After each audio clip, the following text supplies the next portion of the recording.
política, economia, educação. Os temas da atualidade em discussão no seu rádio. Rádio Opinião. Rádio Opinião. A opinião de quem entende do assunto. De segunda a sexta, às 7h40 da manhã, na Universidade FM.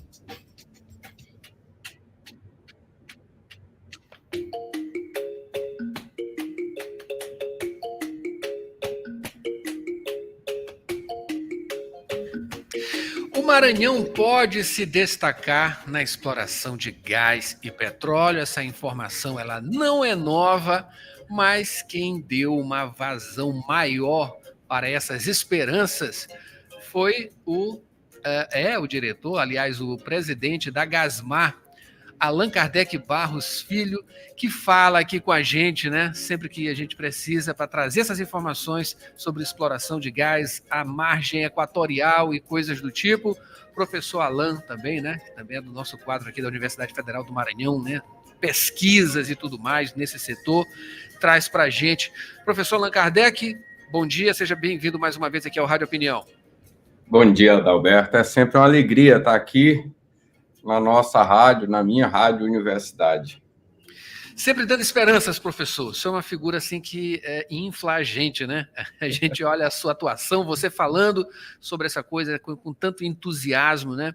E todas as vezes que se recorre a esse assunto e que tem alguém, né? Além do senhor, além da Gasmar falando sobre isso, né? Temos a ANP agora, isso enche mais ainda, né? Essa coisa, né? De esperança para a gente, né? Esperança, claro, mas também com as questões ambientais, né? Que existe uma preocupação muito grande e que o Brasil tem uma tecnologia também boa, né? Tem uma expertise nesse sentido de exploração de petróleo e também gás. Bom, qual a situação atual, professor?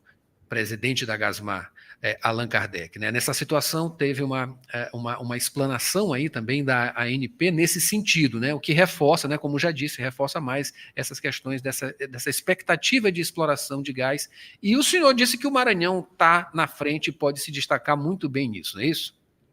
Na verdade, o Maranhão cada dia se consolida, na nossa opinião, como aquilo que nós vamos chamar gradativamente de província petrolífera, de gás e petróleo. Por que isso? Por que a gente chama província petrolífera? É porque, de fato, aqui o Maranhão se consolida, de novo eu uso a palavra, como um local que vai ter muito gás e petróleo. O que o diretor Cláudio Jorge, da ANP, veio dizer aqui é que, enquanto nós temos muito gás na Bacia do Parnaíba, agora mesmo o governador Brandão anunciou para ano que vem o gás veicular, que vai ser fornecido pela Gasmar, o gás dos veículos. O que o diretor Cláudio Jorge vem dizer é que tem no mar também. Nós temos gás no mar. Essa informação é a grande novidade dessa visita do diretor Cláudio Jorge. É dizer, olha, tem gás e está muito avançada a prospecção de gás.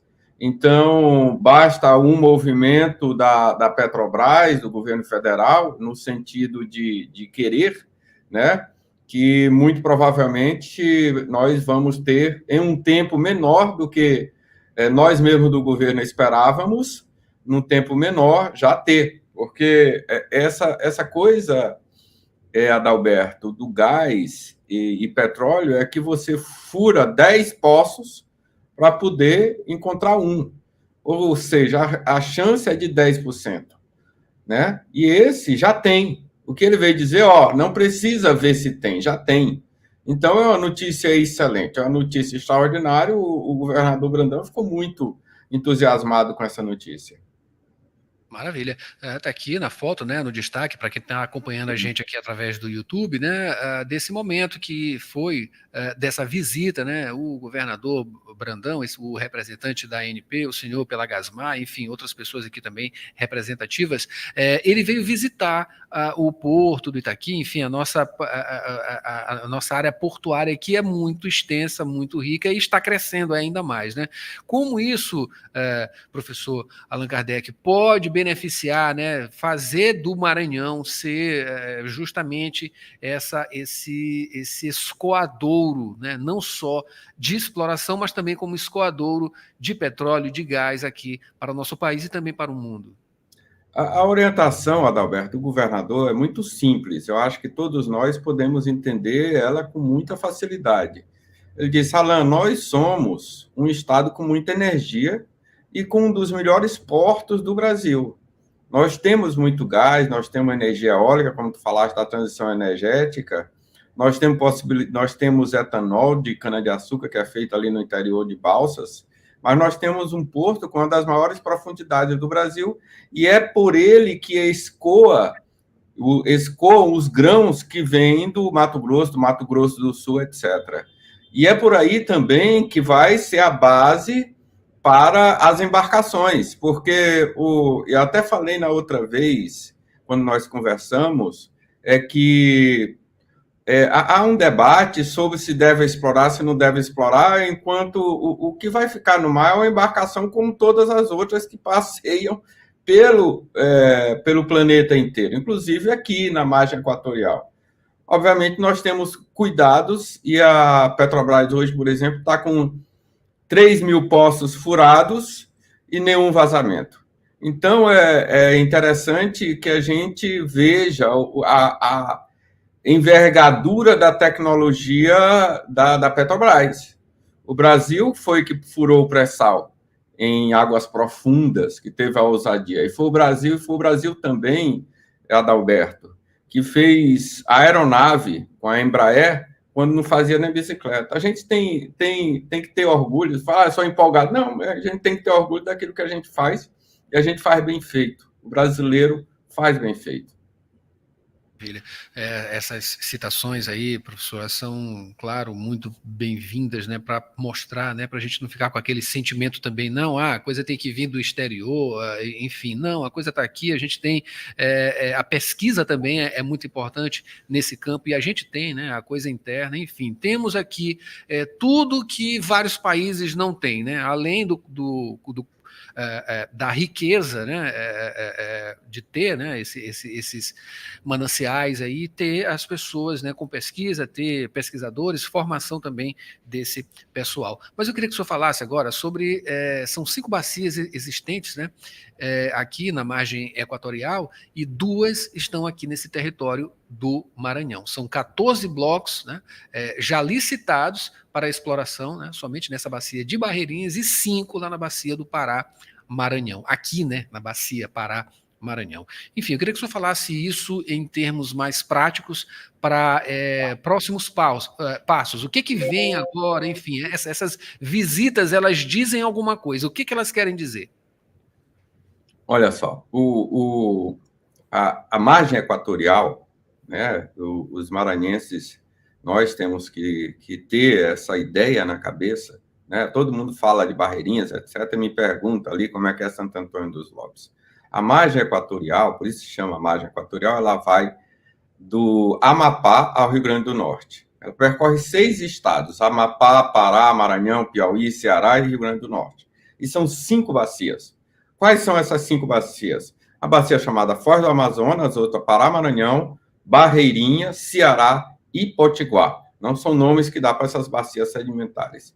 Dessas, Barreirinhas tem 14 blocos que estão hoje, que não têm licença ambiental. Nós vamos trabalhar para obter essa licença ambiental, né? Até agora, o Maranhão não se manifestou politicamente. O governador Brandão pegou essa bandeira e está indo para a política para conversar, né? Porque é uma agenda política. E tem a bacia do Pará-Maranhão, né? Que o nome já diz, a gente divide com o Pará. Então, no meio ali, imagina São Luís, a oeste tem a bacia a leste ela tem a bacia de Barreirinhas e a oeste a bacia do Pará-Maranhão. Basicamente, isso é para um lado de São Luís tem uma, do outro lado de São Luís tem outra. Ou seja, todos os municípios que margeiam esses blocos podem ser, inclusive, beneficiados, que é uma coisa que me perguntam muito também, com royalties. E essa de Barreirinhas, embora sendo a menorzinha, né, embora é gigante, mas mesmo assim, entre todas, é a menorzinha, é que tem mais blocos. Tem empresas lá como, não só a Petrobras, tem a Petrobras, tem a Shell, tem a BP, tem a Chariot, tem várias empresas que querem explorar. Por quê?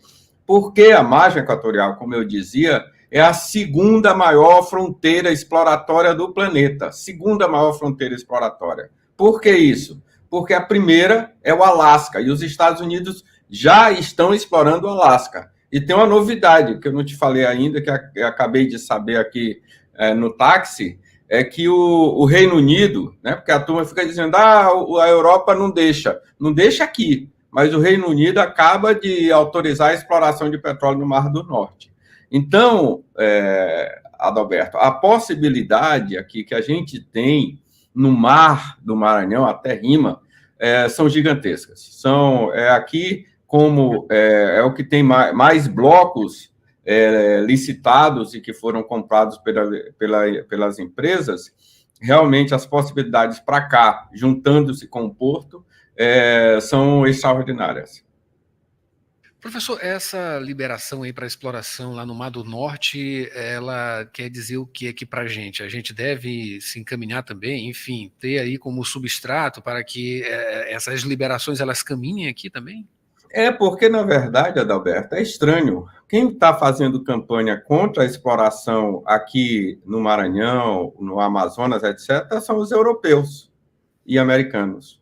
Você não vê asiático aqui. Você não encontra africano para fazer essa coisa. A campanha, quem faz mesmo, é a turma da Europa, inclusive da Inglaterra. E a Inglaterra acabou de autorizar a exploração do Mar do Norte. Eu estou falando nesse sentido de que isso é uma diferença imensa. Por quê? Porque existe uma coisa, Adalberto, que nenhum país renuncia, né? Ninguém renuncia, que é energia e soberania sobre essa energia. Porque se a gente não explorar, eu falo isso sempre, se a gente não explorar a margem equatorial, nós vamos retornar, né? Tu é mais novo que eu, obviamente, e mais bonito, mas nós vamos retornar a uma fase que era terrível, que é justamente não ser autossuficiente em petróleo.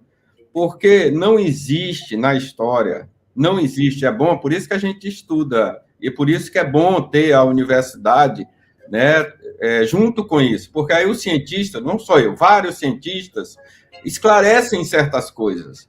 Essa coisa da mudança de matriz, Adalberto, ela é longa, demora décadas. Nos últimos, desde a Revolução Industrial no século XIX, portanto, há quase 200 anos, cento e por muitos anos, 180 anos, para a mudança de matriz energética acontecer, para que uma ultrapassasse a outra, tem uma turma que anda dizendo, vai mudar tudo. Não vai. Não vai porque a história não foi assim, a não ser que a história mude, que deu um cavalo de pau. Ninguém dá cavalo de pau em submarino, ou navio. Não, o navio da história está passando e a energia é uma parte essencial. O Brasil quer voltar a ser dependente porque nós não vamos deixar de consumir nossa gasolina, o nosso diesel. Nós não temos dinheiro ainda, vamos ter, para comprar isso que estão vendendo como sonhos. Na verdade, é uma grande... eu não sei o quanto que isso é sonho, porque a gente, né? Eu, tu, nós funcionários da universidade, ainda não temos condições de comprar isso que estão vendendo. Por exemplo, um carro que não seja gasolina ou diesel.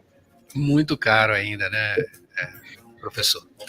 A gente espera que isso tudo caminhe e seja harmonizado, né? Claro, essas transições, elas são morosas, isso é um processo, e o Brasil é um dos países de destaque justamente nessa transição, não é isso, professor?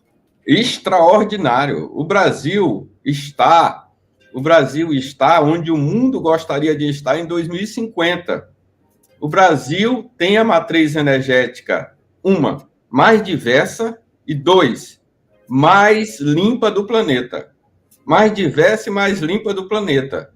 Por quê? Porque nós temos biodiesel de soja, biodiesel de sebo, nós temos etanol de cana-de-açúcar, que agora nós vamos ter de milho, nós temos energia hidroelétrica, nós temos energia solar, nós temos energia eólica, toda essa matriz, que chama matriz energética, forma a matriz do Brasil, que comparada com o resto do mundo, a do Brasil é 47%, quase 50%.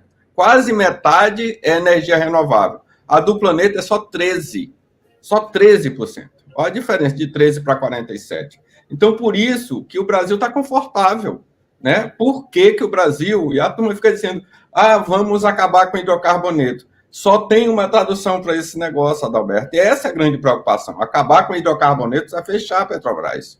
É acabar com o mercado de petróleo. Nós temos condições, isso que a gente tem que chegar e sentar e pensar. Nós temos condição de renunciar a carro a gasolina agora, com o gás LP que fornece o nosso gás para alimentação, com as camisas, com os computadores, porque isso é petroquímica, isso tudo tem petróleo. Nós vamos acabar com tudo isso aí, com a indústria, que é a segunda mais forte indústria do Brasil. Essa é a pergunta que o brasileiro tem que responder. Quem vai responder é o povo brasileiro. Eu não vou responder sozinho, embora eu tenha realmente a minha opinião. Professor Allan Kardec, do Alib, diretor aqui, presidente da Gasmar, muito obrigado pelas informações. Professor, um pouquinho mais novo, sim, mais bonito não, né? Pera lá. Você é generoso, meu irmão. Muito obrigado. Bom dia. Bom dia. E esse foi o Jornal Rádio Universidade desta quinta-feira, agradecendo aqui a participação do Flávio Pacheco. Falou aqui, a verdade é que a soberania, imperialismo e escravismo é uma coisa só. A discussão é boa, viu, Flávio Pacheco? Participando aqui através do YouTube, né? Com mais tempo a gente pode desenvolver, sim, essas discussões. A Marcileia também apareceu por aqui, o Giovanni Ferreira, a Rosenilde Caldas, Mari Silva, lá no Instagram, Ingrid Almeida, Dr. Carlos Leonardo Cunha, Ronaldo Teixeira também, Marco Rodrigues, é isso? Também está por aqui no Instagram, Otávio Parga, Aliança Conservadora, Espaço Físio, Tiago, muito obrigado pela presença de vocês. A gente volta amanhã com mais informações. Amanhã, sexta-feira, vai sextar amanhã, viu, Mayra Nogueira? Com roteiro cultural e também Paulo Pellegrini no comentário de esporte. Muita informação aqui com o Núcleo de Jornalismo da 106. Até amanhã.